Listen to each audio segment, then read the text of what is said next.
सुभाष बाबू को आजादी जंग के एक वीर सैनिक के रूप में देश सम्मान और गौरव के साथ याद करता है। और सुभाष बाबू के जीवन की विशेषता रही थी कि जिस समय जो मार्ग उनको उचित लगता था,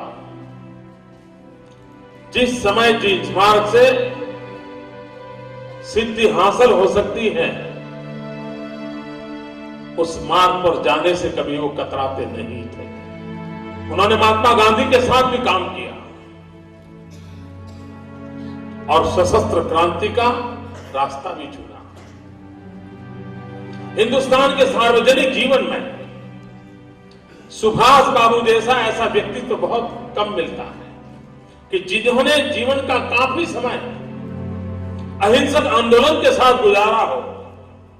महात्मा गांधी के नेतृत्व में जीवन खपाया हो, लेकिन आजादी की ललक जिसे चैन से सोने न देती हो, आजादी की ललक उसे बेचैन बनाती हो, और एक पल उसको विचार आता हो कि शायद इस रास्ते से अंग्रेजों को झुकाया नहीं जा सकता है, और तब जाकर के हिंदुस्तान के अंदर एक सेना रूपी व्यवस्था खड़ी करके कुछ भी हो जाए, हम अंग्रेजों को खदेड़ के रहेंगे, हम अंग्रेजों को परास्त करके रहेंगे, इस मिजाज के साथ निकल पड़ना। अब कल्पना कर सकते हो हिंदुस्तान के बाहर जाना, एक पूरी फौज खड़ी करना, और इतना ही नहीं, चलो दिल्ली का मंत्र लेकर के पूरे देश को आंदोलित करने का सामर्थ्य उस महापुरुष में कितना दम हो। अब तक तो